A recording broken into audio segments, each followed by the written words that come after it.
What's up, everybody? Welcome back to the Paranormal Rush Hour. I'm your host, Ryan Rush, and I've got another email for you guys tonight. This one, man, I'm not even gonna say anything about this except it's pretty messed up. Okay, it's not a normal paranormal story. Okay, this one is kind of intense. All right, I'm going to tell you guys right now. So if you're not into intense things, then you may not like this one. But I just want to share it because they took the time to write it to me, and it is well written. I'll say that. It's just not the coolest story, okay? With that being said, I'll just go ahead and read it to you guys. All right. Hey, Ryan. I have a not so good experience to tell you about. I was camping with some of my family back in the spring of 1968 in Florida, where I am from. My parents, my aunt, and uncle would take my brother and I to the state parks camping pretty often. But this would be the last time we went. Everything was going really good all day long. We were all having fun and enjoying being out in nature until nighttime. After we ate dinner, which was the fish my dad and uncle caught earlier, my little brother and I went to bed in our tent while the adults were still up. We had not been asleep long when we were awoken by some banging noises followed by intense yelling. It was my dad and uncle, and it sounded like they were fighting. Once I gained my bearings from having just woken up, I realized that they were not in conflict with each other, but were engaged with something else.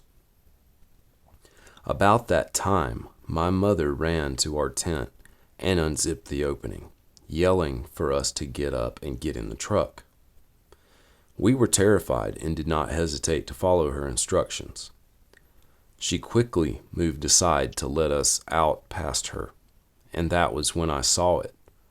My dad was swinging a long machete that he always brought at a giant, hair-covered man. This creature stood at least 2 feet above my 6'4" father. We ran to the truck as fast as we could amidst all of the commotion, and my youthful tendency to fulfill my curiosity. My aunt was in the cab of the truck yelling for us to get in, and when we did, I noticed the shotgun was not on the rack in the back window.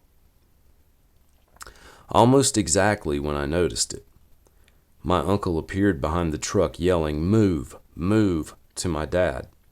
My dad runs to the tailgate of the truck and my uncle starts firing. He got a couple of shots off, enough to distract the creature. My mom started the truck, and then my dad jumped in the bed and started yelling for my uncle to get in. Since my dad was focused on getting in the bed of the truck, he did not see my uncle get picked up by this creature and thrown straight into a tree trunk. But I did.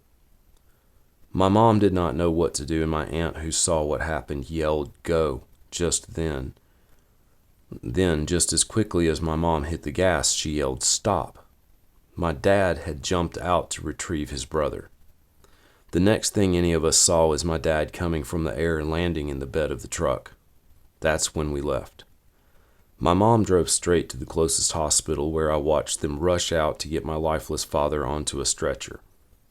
That was the last time I saw him or my uncle. We waited in the lobby of the ER for a little while until some people came to get us. The people were nice enough, and they took us to a room where they explained to us that a bear had attacked my uncle and father. I don't know why, but I sensed that they had said the exact same thing to people before. I did not know what to think. I kept thinking maybe this wasn't real, and my dad was going to wake us up to eat breakfast, but that did not happen. It was very real. I had not seen my aunt since we got out of the truck, and my mom was still with us at this time. The guys talking to us kept saying "bear," like they were doing it on purpose. The one of them that was standing by the door didn't even talk to us, but he was saying bear every 15 to 20 seconds. I know exactly why they did it now. The guy who was doing the talking left the room after probably about an hour. He came back in and said we needed to go somewhere else. They took us to another facility. Where I couldn't tell you, but it looked like a typical government building. We were put into rooms separately, and when I walked in, I looked on the only table in there and saw my blanket that I had left in the tent. I knew when I saw that, they knew exactly what happened, and they knew I saw something I should not have. Then a man came in to talk to me. I will never forget him or his name. He interrogated me about what I had seen. He corrected me when I was wrong about what I recalled. And he wasn't too nice about it. He did this until he knew that I realized what would happen if I didn't say that a bear killed my dad and uncle. That is all I will say about that. Once that was over, I was taken to a room where my mom and brother were. I noticed my brother had his teddy bear that he left in the tent at the campsite. And he saw me and held it up and said it was a bear. I knew then that I had to say it too. No matter what.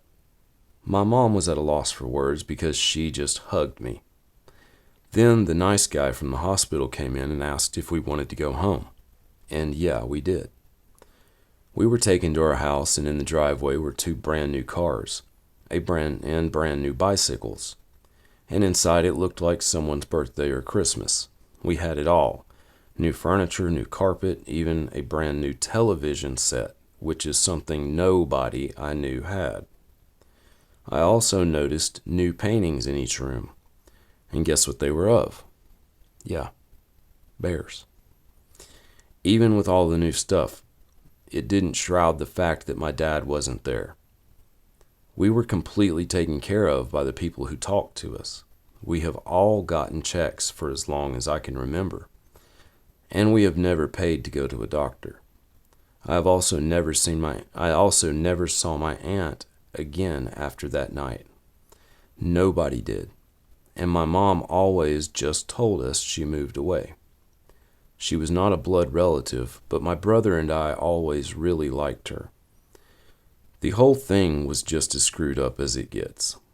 I have been in therapy since then. It just makes me feel better. I guess that's what I meant. And I think it has helped me a lot. It has made me realize that I do not hate all of the Bigfoot because of what one of them took from me. That would be like hating the entire human race because of what one person did to you. I appreciate your time reading this. And P.S. I still go camping. There's no name. That's all I got. I mean, the email address is even kind of weird, but I'm not gonna delve into that too much. Okay, you see what I mean? This story that's heavy. I don't know, like all of them, I don't know the whole story or the validity or whatever, I just get them and I read them, and that's what you guys got today. So let me know what you think about it, and I promise the next one I'm going to choose a much more positive sounding one. I promise. This one was just too well written to not share, really. So let me know what you guys think about it. And, I'm sure stuff like this has happened to lots of people, especially back then in that time. Around that, in that era, it just was not like it is now. And I'm sure, a lot of you had actually lived through it. And you understand, like, paranormal stuff was not as accepted,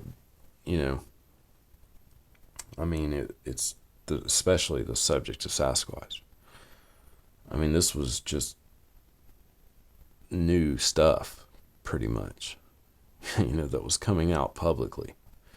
So I don't know. This was crazy, but I imagine they were really trying to keep things under wraps back then, more so than they are these days. So anyway, all right, guys, that was enough for me today. So I'll be back with you guys soon, and hope everybody stays safe and take care. And please leave a comment and let me know what you guys think. And if you have any ParanorMAIL, please send it to me. So I'll be back soon, guys. Take it easy.